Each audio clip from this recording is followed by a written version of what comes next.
Welcome to the Smith and Rowland Show. Let's join our host, Alan Smith and Jeff Rowland.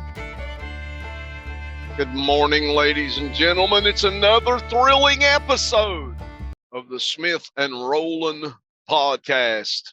We are coming to you live from high atop the troublesome atmosphere of earth, where we're soaring in the heavenlies with the Lord Jesus. Now I present to you one who is soaring lower than the rest, Alan Smith. I'll tell you what, I don't know if I've ever been this sore. Me neither. I'll tell you what, these introductions, we can just do them and just shut her down. I think so. I think that's basically all people need for the encouragement of the day. Is our introductions. And yeah, it just always leaves me wanting to say, my. Just my. Is there no end to those two men's talents? Listen, talking about talent, I'm afraid our U.S. government does not have much. What in the world? What is going on down at the Texas border? I'm getting stuff from Canada to California to Utah to all over the United States about everybody going down to support Texas. And Texas has got looks like a war on two fronts. They've got one war of invaders on their southern border of illegal immigrants. And then on their other borders, they're getting invaded by the U.S. government. Yeah, that's right. That's right. So it looks like to me they're getting attacked on all fronts here. But we got 26 or 7 other states. Texas, it looks like, Jeff, they told federal government to go back to D.C. That they would look after their own borders. And now all of a sudden, the federal government's wanting to fight for the border. Yeah. They want to hold the border. They just don't want to protect it. Now, our federal government, the only thing they're really supposed to do anyway is to guard our borders. Defend our borders. Yeah, that's what they're supposed to be doing. Yeah. And there again, I don't have any problem with at all people coming in our country, but you need to be vetted and need to come in the proper channels. That's all. When somebody comes to my house, and if they jump through one of my windows to get in my house, they're not welcome. They need to come to the front door like everybody else and knock on the door. Then I'll let you in. That's right. In other words, there's a proper way to come in to something. But if they was to knock on your door, Alan, and you open the door and they've got drugs and needles in their hands and they say, hey, we want to come in and inject your children, would you let them in your house? Well, that's the reason that door swings both ways, see, because that's a vetting process. You have a choice if you want to let them in or not. And that's just seems very reasonable at our borders. Every other country does that. And I understand, there again, I am not against somebody trying to better themselves and come to this country, because most are very appreciative. And then you're always going to have some idiots in there, but there's a lot of people that appreciate it. But nonetheless, so many 5,000 a day, or I forget what the numbers are. But it's way over that now. Maybe over that. And here's how I know that. Since Governor Abbott has seized his own border with the Texas National Guard, Joe Biden has put forth a negotiating bill to Congress to try to fix the border. Now, here's what the bill that he presented, here's what it says. It says his bill allows up to 5,000 a day to cross the border, okay? Okay, that's what must have been what I saw. Now watch this. In his first year as president, there was 4,700 on average crossing the border each day, and that broke the record for the history of our nation. Since then, it has increased to over 7,000 a day. And we are, in the month of December, over 300,000 crossed our border in the month of December. Okay, so he has presented a bill bringing it back to the first year of his presidency to 5,000 a day until the border is shut down. And that broke the record for the nation. In the history of the nation, that was a record-breaking number in his first year in the White House. So all he's doing is trying to bring it back to the way it was in the first year of his presidency. Okay, but that was a record-breaking number. And out of that number that was crossing the border then, we did not have the process in place to manage that kind of crossing. So as a result of it, just off of those that they encountered. This doesn't take into consideration the gotaways and the amount of people they didn't encounter, but just based off of the people that they encountered, there was an amazing number of these people that was on the terror watch list. So I guess the question would be, not only if someone knocked at your door and they had a handful of drugs and needles and they wanted to inject your children, would you not let them in your house? But if they came in and they knocked on your door and they said, okay, we want to come in and blow you up, you got to ask yourself the question, why is the federal government fighting so hard to let these people in our house? This may sound conspiratorial, it may sound, but I think we need to get done with conspiratorial. We've said before that conspiracies are now true. So I'm just going to say it. It appears as though that our government is in league with other governments of the world to try to destroy our own nation and our own way of life. It's a subversion of our culture. It's a subversion of our security. And our federal government is not only not doing their job, they are working for enemies, both foreign and domestic, to try to destroy our own nation. All of that's going on at the Texas border. Texas has risen up and said, no, we're not going to do that. 26 other states have come out publicly to support Texas by giving them resources and in support of Texas. So we are no longer the United States of America. We are, in fact, the divided states of America. And this is more than just about politics. It's about an invading army at our southern border. And it seems as though nobody cares. Well, there's several concerns here. My first concern is why in the world it's not all over major news. Right. I mean, they'd rather talk about a football game somewhere, I think, is coming up. Yeah, that's right. Or Taylor Swift. And Taylor Swift. Well, I mean, it's Taylor Swift, and you know she's going to be at a football game. I did hear though that Taylor Swift she's going to push for. She's thrown her political hat in the ring with Biden, the Democratic Party. But I think she said she was proud. She was proud to vote for Biden, I think was her words. Yeah, and I think we picked up Snoop Dogg. I didn't hear that he was that proud, but we did pick him up supporting Trump. So can you imagine that we now live in a time where people like Taylor Swift and Snoop Dogg are endorsements that politicians actually go after?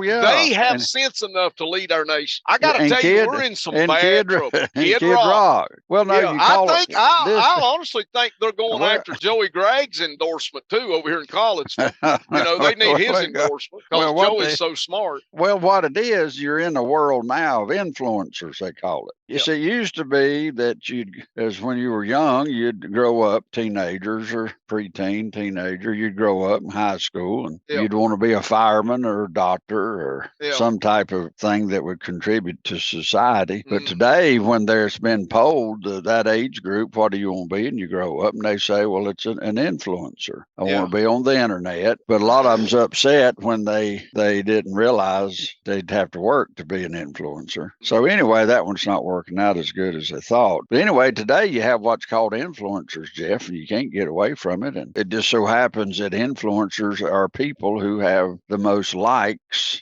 on Facebook or whatever. That's called a major influencer. And I just wonder if Jesus had a Facebook page, if you actually put up what he preached. I know he had love, but I don't think Jesus would get too many likes. He would be banned from the internet, Alan. He wouldn't even be allowed the freedom to say his message. I don't think Jesus would be seen as a contemporary or a modern day influencer. But now it's a funny thing. He's been influencing the world back before influencers came along. That's exactly right. And I want to add one other thing. While we're allowing MS-13 gang members to cross our border and we're allowing the fentanyl and drug-related paraphernalia to cross our southern border, while all of that's going on and terrorists to come across, we had one street preacher from another country that was about to be put to death, so he fled to America for asylum. We put him in jail. So that ought to tell you about what the priorities are for our federal government. Well, I'll and tell you those where your protecting our friends tell you where your friends are. Yep. Texas Governor Greg Abbott, there's an article here that talks about this topic that we're talking about today, Jeff. And title, it's on Fox News. Texas Governor Abbott claims Biden is in violation of federal law as border surges continues. He says Texas Governor Greg Abbott claimed Monday that President Biden is in violation of a federal law as he refuses to enforce immigration statutes already on the books, adding that he is giving mass parole to foreign nationals who illegally ingress into the United States. Abbott told Hannity Monday evening that both members of the Border Patrol and the Border Patrol Council, its union apparatus, have told Texas officials that they side with them when it comes to the controversy over the construction of razor wire at a state-owned park along the border, and it's called Eagles Pass. That's the famous crossing. It's called Eagles Pass, Jeff, there on the border there at the river. And it's called Eagles Pass. It's a famous place, and just so happens that that's been almost like an interstate with 8 lanes as far as people are concerned. But anyway, they want to have nothing to do with regard to tearing down that razor wire or tearing down the barriers that Texas has erected for one simple reason, and that's because they are working, Abbott said. Border Patrol says that what Texas has done to secure the border actually makes their job even easier. The only resistance we're facing is coming from Joe Biden. So now that's an interesting statement to me, Jeff. Of course, I think they had, as of yesterday, at that particular place, I think they had the crossing down to 0. I'm not sure, but that's what I did hear one person say. But he's actually putting up razor wire and these old containers, shipping containers. He's stacking them up 1 and 2 high, and it's worked, you know. Well, yeah, it'll work. What's going to happen is Eagle Pass runs not just through Texas, it also runs into New Mexico. So there's going to be, New Mexico's going to have to act as well. That's going to happen.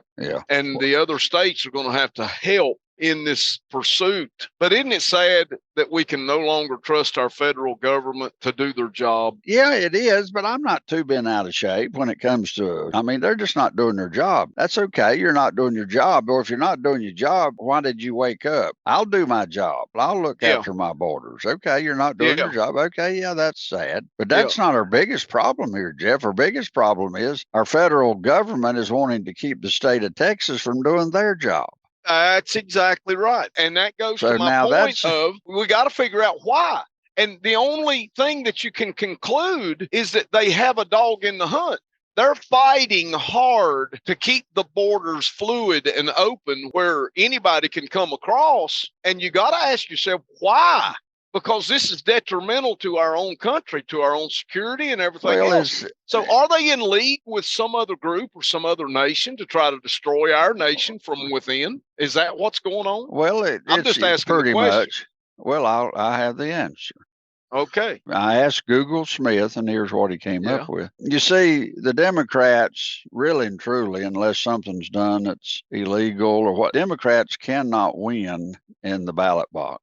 So therefore, there's different ways to stack a ballot box. So they're banking on that they're pro-immigration, anybody come, and then they're also pro-anybody vote. And so the problem is that the Democrats now are trying to stack the ballot box by allowing more people to come in, and they're thinking that they'll be beholden to the Democrats because they're the ones that's opening the borders, which, you know, in normal thinking, that would be true until they're here about a couple, 2 or 3 years. And after they're here, then they tend to turn more Republican. But in the Democratic realm, and I would call the open border policy that is being held by our federal government right now, I would call it voter fraud.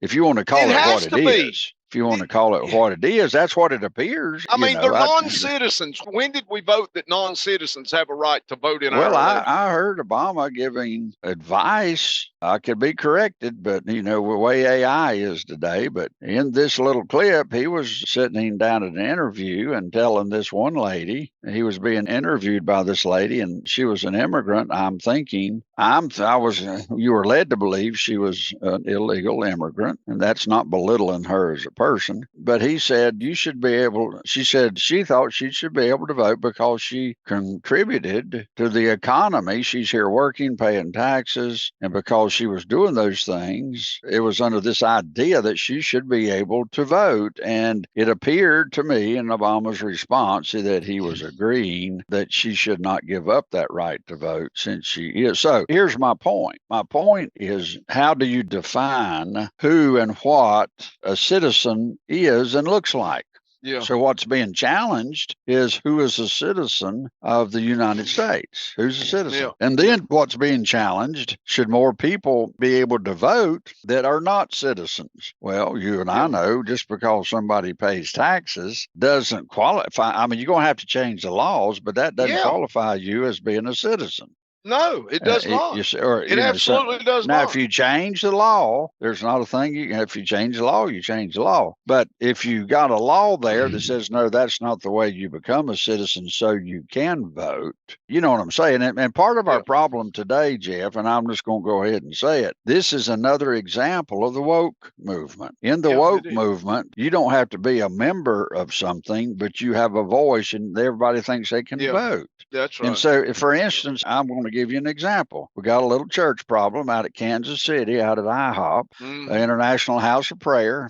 They've got some crisis there that they need to take care of, and they are taking care of it. And they have a leadership team there. They've got everything they need there, even lawyers if they need it. They got a problem there. But let me ask you something, Jeff. If you're not a member there, we got people, and some of them you and I know of well, have podcasts on the internet saying that they need to know, well, we need to develop an organization and call in all of these big leaders to police what's happening in Kansas City. Yeah, that's well, right. That's no different. That's ain't illegal. A bit of different. You're exactly illegal. Right. Yeah. You're an illegal alien unto that group in Kansas City. That's right. That's exactly right. You are. You're not a citizen. You're not a voting member of that fellowship. Now, pray tell? What makes you think you have a right to form a coup, a fake government, now to go in there and take over? And here's how it's being put out there, Jeff. It's being spilled to be, well, that's an international, it's affecting the body of Christ internationally. Listen, somebody needs to read their Bible, because if you read your Bible, each fellowship, it says you got leaders in those fellowships that are to take care of the problems of individual fellowships. That's now, right. If you have more of a Catholic type viewpoint, you can say, well, now we have this big we got a presbytery here, and you've got these local problems. We're the high ups. We're smarter than everybody else, so we're going to develop this presbytery because you little dumb underlings. It's amazing to me you got enough sense to have that big a prayer movement. You got enough sense to pay your light bill, but now for some reason you don't have enough sense. So we're going to develop, of us smart, mature Christian leaders, we're going to develop this presbytery to take over your church. Now,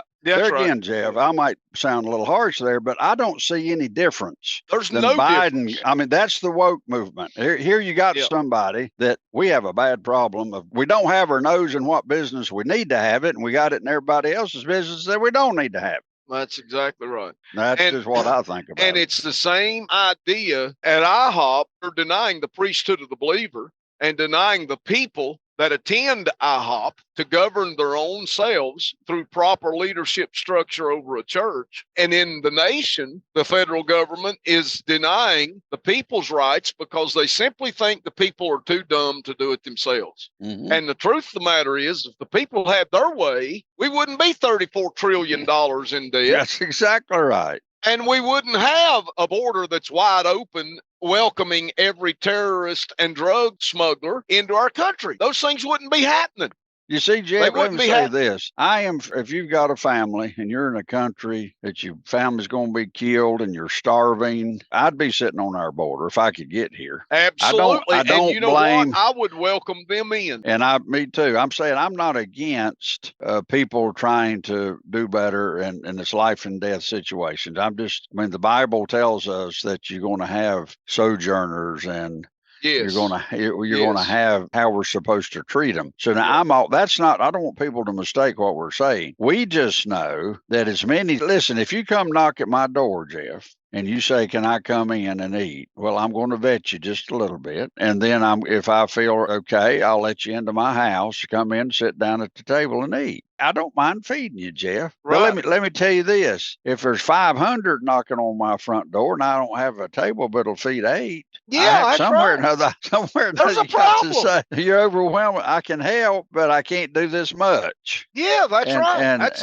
right. So you got to have some type of reasoning in there somewhere. But to me, I think it's being done under the disguise we want to help people. This is a disguise. We just want warm bodies. We don't. What I think is being portrayed is they're just wanting warm bodies in this country. Fend for yourself. Eat grub worms and everything else. We don't care. Just pull up one of them ballots and stick it in there. That's right. So I don't think they care about the people. I think it's a usury. I think they care about just trying to get. That is how short-sighted this of what's going on. If you were truly to help people, you would help people. And I think people can be helped coming across the border and people that's here. But what's happening now, chaos, it's not the right answer. And I'll tell you, it's sad that you got to put up razor wire. It's a shame you got to get it down to 0, but because it's done so poorly, you're about going to have to cut it back to 0 and then start it at a reasonable rate somehow. I think really. So. I don't know the total number that have come in under the Biden administration. I don't know the total number, but it's in the millions.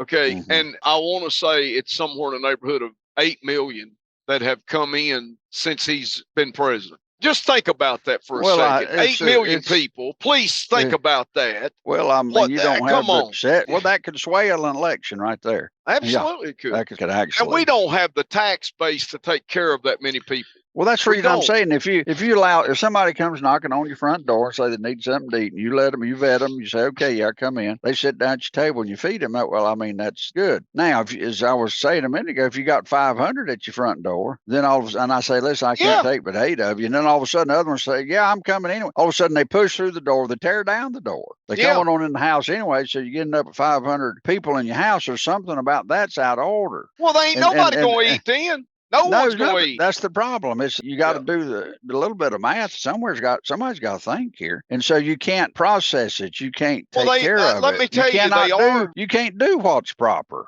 No, but they are thinking, Alan. Here's what they're thinking. They're following Taylor Swift, who is proud to vote for this administration. And so you got to think of who is basically running this country. It's 18 to 28-year-olds that ain't got enough sense to pay their own light bill, that's living at home with dad and mom in their basement while dad and mom's working, taking care of them. And they're the ones voting this crap into the White House. That's just what's going on. Now, you got a vice president that's looking after that border, Jeff. He's over 30. Yeah, that's right. We've got an illustrious vice president that's smart. Yeah. She's smart. She'd make a good preschool teacher. Easy now.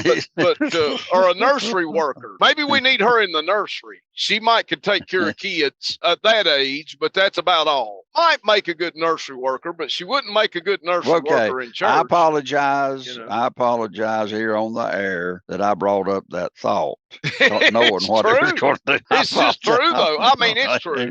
Well, I stand behind what I said. I'm not apologizing. The window's shut. Yeah, that's right.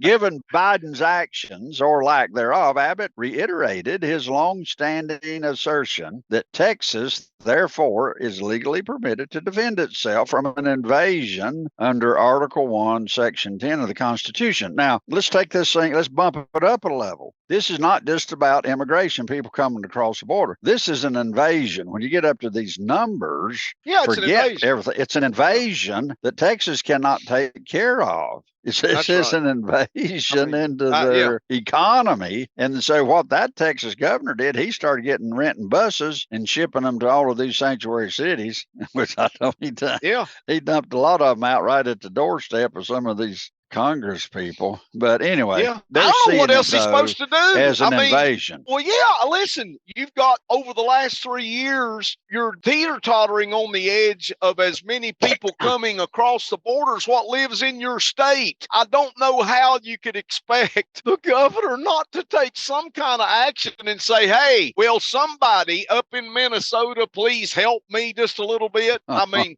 I don't understand how there could be any other logic than what Governor Abbott has. You cannot make it make sense. So unless something is done to alter this course, that invading army coming across the southern border will fundamentally transform America, just as President Obama wanted to do. It's going to happen. Well, Jeff, we've got another thing going on here. We got the border. We got people coming across the border, calling it even an invasion. But we also got now another invasion. We got farmers. We got truckers. We got all kinds of people. We got 26 or 7 other states of the United States that are sending their National Guard or sending their people, their troopers, down to Texas to help the Texas Governor Abbott with actual trained personnel, National Guard plus troopers, to help him pull off what he thinks he needs to pull off. So not only we got something else going on here,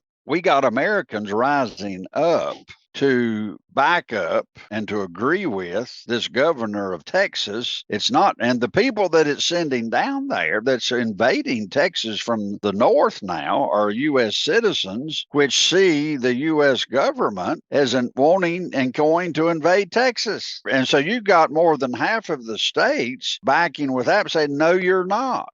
Our states have their own sovereignty. And so the sovereignty of each state, Jeff, is at stake here. Over the federal government is to serve the states. The federal government is not to lord. In other words, this is not, you actually do have a separation, not of church and state, but of state and federal government. There's a separation there. Yeah. And so what we're having is a violation of the federal government hoarding over, trying to overlord over state sovereignty. Yeah. Huge no-no. And so huge bad. War. Well, sounds like something that I heard Rick Joyner prophesy in December. War in 24. That's right.